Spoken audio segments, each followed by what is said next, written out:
to I Am Refocused Radio with your host, Shamaya Reed.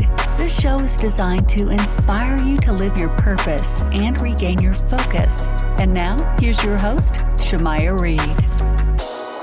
Hey, welcome to I Am Refocused Radio. We are here once again, and today we have another amazing show lined up for y'all. Today we want to talk to our special guest, Limor Bergman Gross. She is going to talk to us about all her services. She has a tech background, but today's key discussion is going to be all about personal branding and LinkedIn. Before we dive into that, though, I want to welcome Limor to the show and say, how you doing? Hi, Shemaya. I'm doing great. Thank you so much for having me today. I appreciate you being on and taking time. So let's kind of just start out with share a little bit of background with you in being in tech and also being passionate about supporting women in that industry. Sure. So started my career as a software engineer. And along the way, I realized that actually I like to work with people and I wanted to become a manager. Eventually, that's what I did, and grew as a manager, as a leader, and became a director of engineering. And I always worked predominantly with men, which, was good, nothing bad about it, but a lot of time felt lonely. A lot of times I felt a little bit uncomfortable being the only woman. And I always wanted to have more women especially in leadership roles. And as I grew in my career, I wanted to help other women. So I try to do the best I could to hire women to my organization and help women I managed and support them. And along the way, I started also mentoring, and I found that I really like to help others.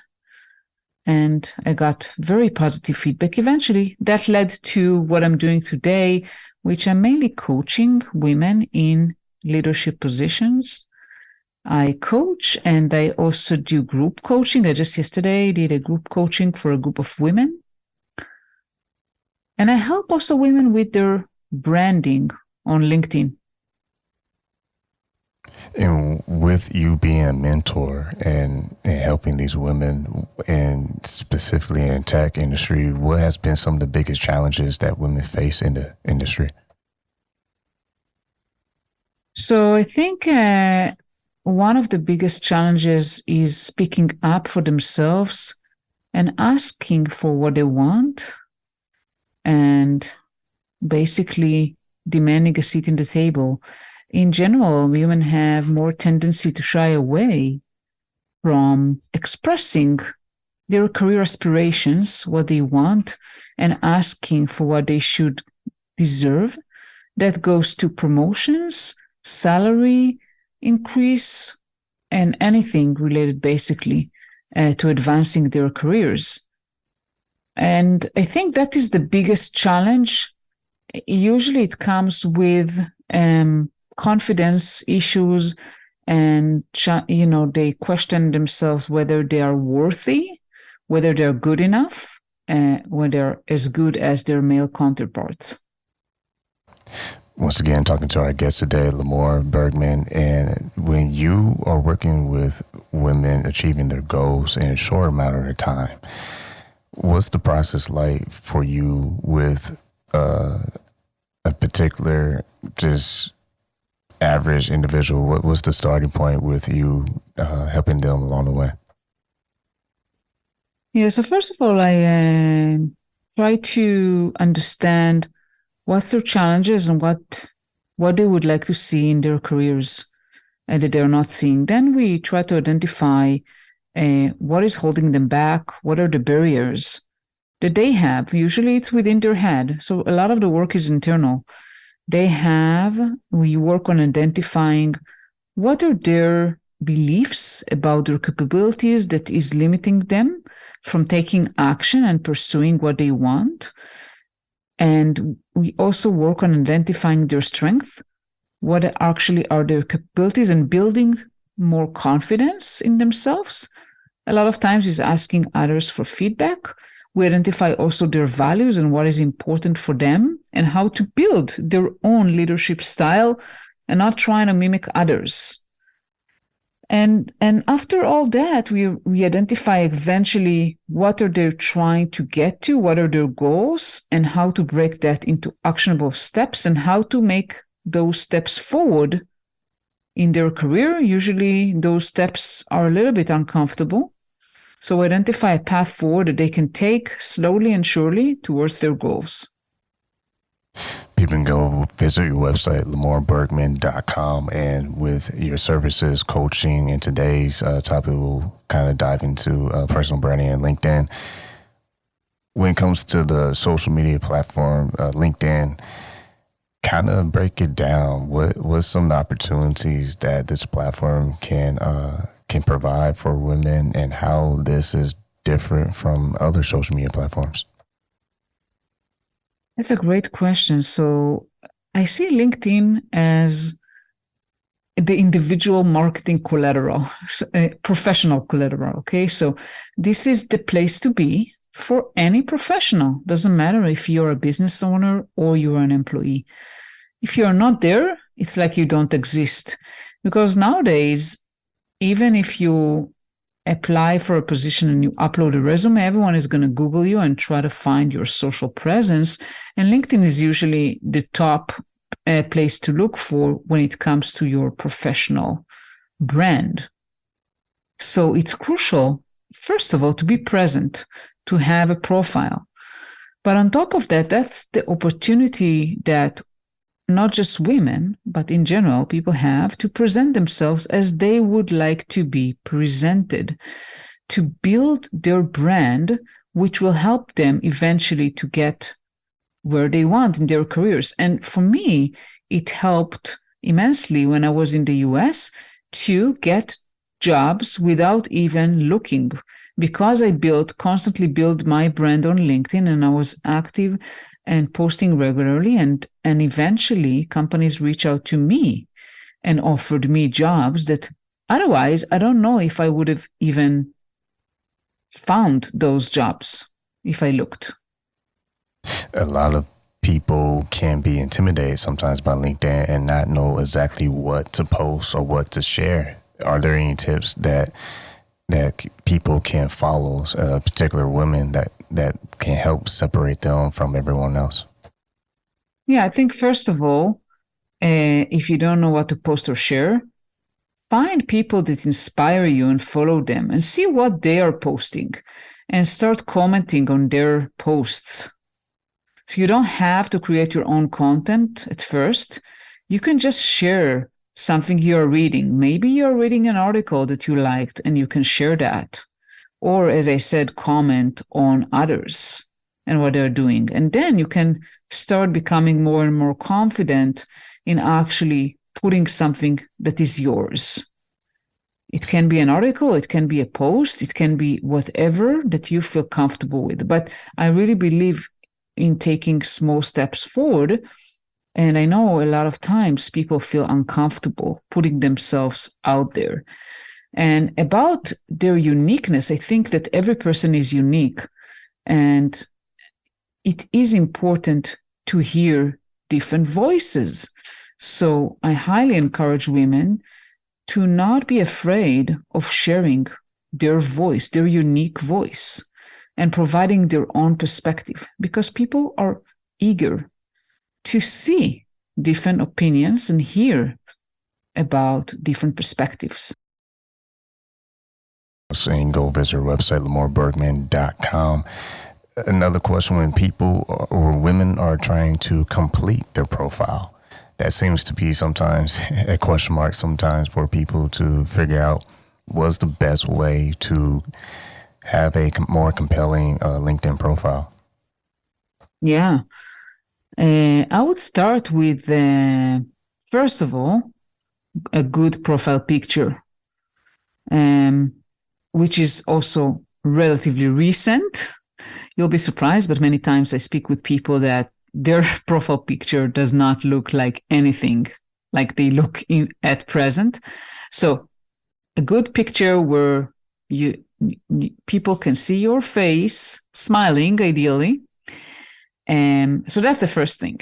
Second thing would be putting a background picture, which I recommend because people like visuals, and that's a great opportunity when you put a background picture that reflect you, or you can create your unique background picture on tools like Canva.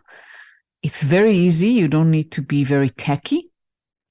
You can create this picture using logos of technologies, if you're in tech, or put maybe a quote, or put your services or website, whatever you want, basically, on that background picture. I really recommend to do that because when someone lands on your profile, the first thing that they're going to notice is your profile picture and your background picture, because that's kind of how people and how the mind goes to visual things first. So those are the two main things. Focus on those first. And then the next one would be your headline. The headline is basically the text below your name, which most people don't change, and that's a shame. By default, that's your most recent title and the most recent company you work for. So let's say you are a software engineer at Google, so it would be software engineer at Google. I highly recommend to utilize the headline to tell the world a little bit about you, what you do, what do you help people with, and what are your skills, what kind of roles can you do. And it doesn't necessarily have to do what you currently do. That's a great opportunity to strategize for what you want to do next based on showcasing your skills and capabilities in this headline. And you have 250 characters, if I'm not mistaken. That's quite a lot. And you can utilize that headline both for keywords, so basically to be found, but also to help a recruiter or hiring manager or anyone that lands on your profile to find out very quickly who you are, because people's attention span is very short and becoming shorter and shorter over the years.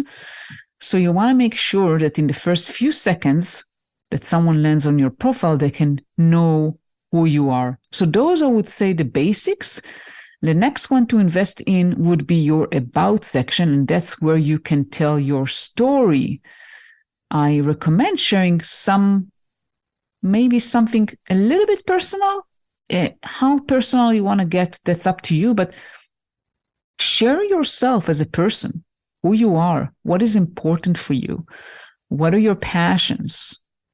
Maybe you volunteer in some places. What's your greater calling in life, or whatever you want to share that will help someone to know you, not just by your profession, but also what do you care about. No. So those I would say would be the top ones. Those are some good points for people to follow, and both men and women can benefit from those points. And we are using LinkedIn, especially for personal branding. What's some common mistakes that you notice people using, particular women, since you mentor women, that are being made? How can they be avoided in the future? You mean on LinkedIn? Mm-hmm. Yes, ma'am. I think one of the main mistakes is basically not utilizing the profile. So as I said, like not changing not investing time in thinking through what do you want people to think about you when they see your profile. So usually people tend to just put their last or current position and present themselves as what they do today, and not think strategically about what they would like to be and do in the future, or what opportunities they would like to see coming to them. And that requires a little bit of deeper thought and strategy about what kind of keywords do you want to use and how do you want to present yourself that, again, may not reflect necessarily what you're doing today. And specifically for women, I think one of the challenges that women have is that they shy away from writing about themselves, about their achievements, their accomplishments, their skills, their strength. Women in general feel very uncomfortable. They see that as being arrogant. And a lot of times I tell them, listen, I mean, LinkedIn is not the place to be shy. That's your marketing collateral. You should write on yourself all the things, obviously, everything that is truth. You shouldn't lie, but you should not be shy. You should just express to the reader who you are and what you're capable of doing. And that's where I think women fall flat. Talking to our guest here on Refocus Radio, Limor Bergman Gross. You can go to her website and check out all her podcasts and testimonials, blogs, and services at limorbergman.com. And before we kind of plug your podcast real quick, let's talk about your experience being in the United States. So you've been able to work both in the United States and Israel. Do you see any differences how women are treated and supported in the tech industry between those two countries? To be honest, I haven't seen a great difference because I worked with, international companies both in Israel and in the US. And also in Israel, I mean, it's a small country, so we work kind of globally. I haven't seen much of a difference. One of the things that I did notice, because in the US, there are a lot of laws against, asking you any personal questions. It's been a relief when I moved to the US that no one asked me if I'm married, if I'm planning kids, how many kids I have, and how am I going to be able to work while raising a family. And those things, at least about 12, 13 years ago when I moved to the US, were things that employers in Israel were asking people or could ask, and typically women, there was a bias against women. So how are you going to be able to work while raising a family? But other than that, I haven't seen much of a difference. The other thing I would say is that in the US, I felt that there was more respect to the separation between work and life. Again, it very much depends on the company and on the specific people you work with. But in general, I felt that there was more respect and more separation. Okay, usually people didn't call me or contact me after working hours. In Israel, it's more, I would say, norm. And I'm not saying everyone is doing it, but it's kind of more acceptable that someone can reach out to you and try to get your help after working hours. And I was working, later in the day in Israel because I was working a lot with the US. So that's another thing that was different. You also have a podcast, From a Woman to a Leader, and it focuses on women who are pursuing or starting a tech career or a seasoned professional. What's some of the topics that you try to cover on your platform?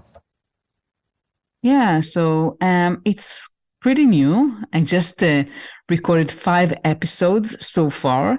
I'm trying to find women in different roles and basically talk about different challenges that they faced and how they overcome.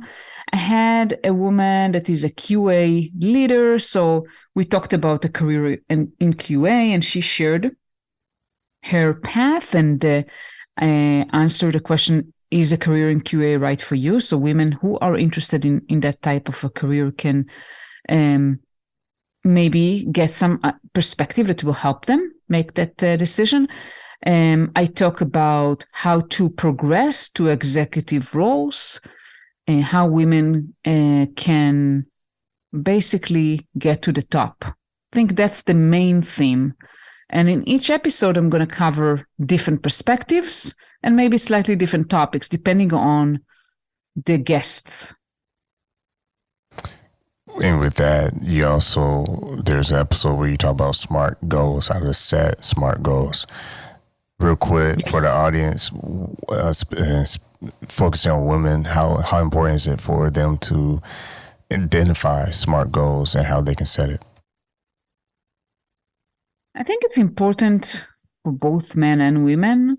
If you don't set goals,